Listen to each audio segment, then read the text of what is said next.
Thanks for watching. Don't forget to like, comment, share and subscribe to Mufti Tariq Masood, famous scholar. اچھا میرے بھائی، امام کے پیچھے الحمد شریف پڑھنا کیسے؟ بہت ہو گئے یہ مسائل یار. وہ میں نے حدیث یوٹیوب پہ کلپ موجود ہے. اگر ہم امام حنیفہ کے نزدیک جائز نہیں ہے، اور وہ جو حدیث ہے من کان الامام فقراۃ الامام لہ قراءۃ، جس کا امام و امام کی قراءت مقتدی کے لیے کافی ہے، اس حدیث کی باقی پورے دلائل یوٹیوب پہ ریکارڈ کرا چکا ہوں. اگر ہم ظہر کی نماز کے وقت مسجد جائیں تو جماعت کھڑی ہو رہی ہو تو سنتیں نہیں بھائی، سنتیں بعد میں پڑھیں، جماعت کے بعد ادا کرنی چاہیے. ادا کرنے کا طریقہ یہ ہے کہ پہلے 2 سنتیں پڑھ لیں پھر 4 پڑھ لیں، اور اگر کسی نے پہلے 4 پڑھ لی 2 بعد میں پڑھ لی وہ بھی ٹھیک ہے. اگر کوئی نماز قضا ہو جائے تو اس نماز کے سنت اور نوافل کرنے ہوں گے یا نہیں؟ صرف فرض پڑھنے ہوں گے، وتر بھی پڑھنے ہوں گے. کیا قضا عمری کی نماز کی بھی سنت نوافل ادا کرنا؟ نہیں، قضا عمری صرف فرض ہوتے ہیں. گناہ سے بچنے کے لیے خود کو تکلیف دی جا سکتی ہے، جیسے ایک نوجوان نے خود کو روکنے کے لیے چراغ پر ہاتھ رکھ دیا تھا. گناہ سے بچنے کے لیے خود کو تکلیف دیں، لیکن تکلیف برائے تکلیف نہ ہو، اس میں عبادت کا عنصر بھی ہو. جیسے آپ سے گناہ ہو گیا تو صدقہ کریں، یہ تکلیف ہوگی نا، پیسے خرچ ہوں گے. روزہ رکھیں، 50 نوافل پڑھ لیں، اس قسم کی تکلیف دیں. آگ پہ ہاتھ نہ رکھیں، اور کرنے سے پہلے بھی دے سکتے ہیں. یہ تو کر لیا نا، کرنے کے بڑے نقصانات ہیں. گناہ کے سائیڈ افیکٹ بعض لوگ اس نیت سے کر لیتے ہیں ہم کر کے صدقہ کر دیں گے، روزہ رکھ کے سزا دے دیں گے. نہ بھائی، گناہ سے دور ہی رہو. یہ ایسے جیسے کوئی کہ میں زخم کر کے اپنا علاج کر لوں گا. زخم ہو جائے تو علاج کیا جاتا ہے، علاج کی نیت سے زخم نہیں لگایا جاتا.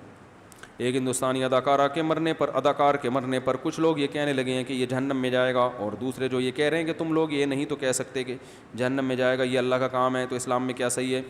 کسی مخصوص شخص کے بارے میں کہنے کی ضرورت ہی نہیں کہ جہنم میں جائے گا.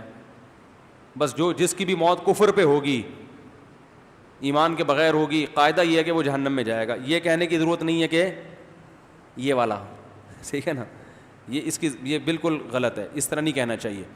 یہ ایسا ہی ہے جیسے ایک آدمی رات کو اٹھ کے دعا مانگ رہا تھا نا. مزدور تھے، رات کو نہیں، مزدور اکٹھے کمرے میں سو رہے ہوتے، تو رات کو تہجد پڑھ رہا ہے، اے اللہ تو دیکھ رہا ہے، میں سب لوگ یہ سب سو رہے ہیں. بھائی تو ویسے ہی جنرلی کہہ دے کہ اللہ ساری دنیا سو رہی ہے، میں رات کو اٹھ کے تیرے سامنے عبادت کر رہا ہوں. جنرلی ایک نارم، جیسے بار بار اے اللہ تو دیکھ رہا ہے کہ یہ سب کیا کر رہے ہیں، سو رہے ہیں، میں تیرے سامنے کھڑا ہوا ہوں. اے اللہ جتنی ان لوگوں نے محنت کی ہے دن میں نے بھی اتنی محنت کی، جتنی تھکاوٹ مجھے اتنی ہی ان کو، پھر بھی یہ سو رہے ہیں اور میں.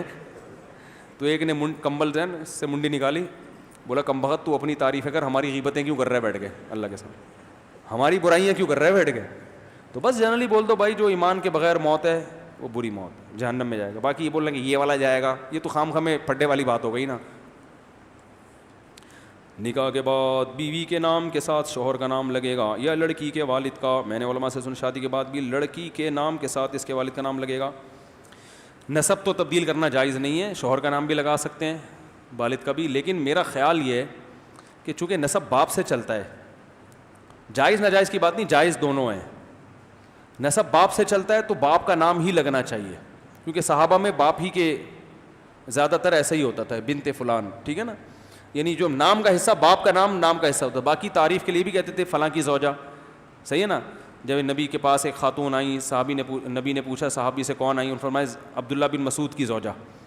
تو انٹروڈکشن کے لیے تو یہ ہونا چاہیے میاں کا نام، فلاں کی وائف ملنے کے لیے آئی ہیں. اس سے آدمی سوچتا ہے ملنے کے قابل ہیں یا ملنا چاہیے کہ نہیں، کیونکہ شادی کے بعد عورت کا تعارف کس سے ہوتا ہے؟ میاں سے ہوتا ہے. لیکن نسب کس کے، قوم کہاں سے چلے گی؟ باپ سے. تو نام کا جو جزو ہے نا وہ باپ کا نام ہونا چاہیے. سمجھ رہے ہو کہ نہیں سمجھ رہے؟ نام کا حصہ کون ہونا چاہیے؟ جیسے میرا نام ہے نا طارق مسعود، تو طارق میرا نام تھا، مسعود میرے ابا کا نام تھا.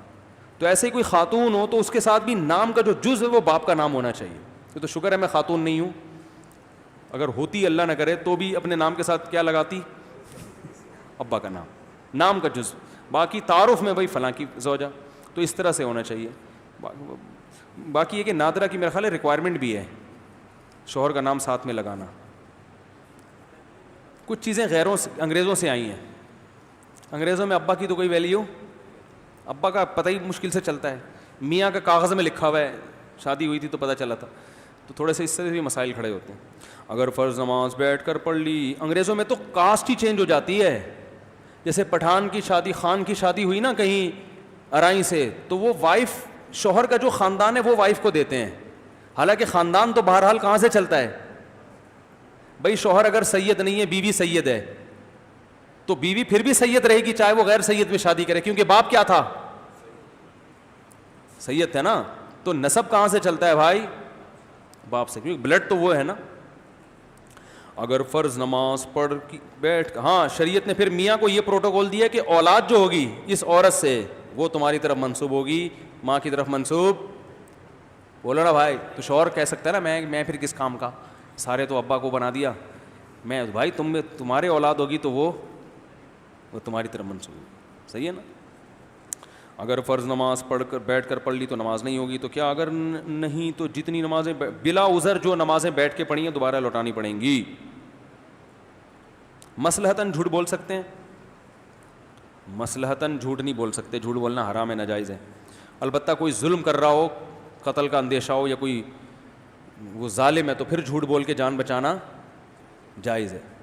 ہندوستان پاکستان کے جب فسادات ہو رہے تھے نا, جب ہجرت کر کے آ رہے تھے, تو ہماری دادی کی بہن تھیں, وہ اپنے معذور بیٹے کو لے کر آ رہی تھیں. تو وہ کہیں سکھوں نے دھاوا بول دیا تھا نا, تو اس وقت کوئی ان کو جھوٹ بولنا پڑا تھا بیٹے کی جان بچانے کے لیے. تو اس طرح کی کیفیات بعض دفعہ نہیں ہوتی ہیں.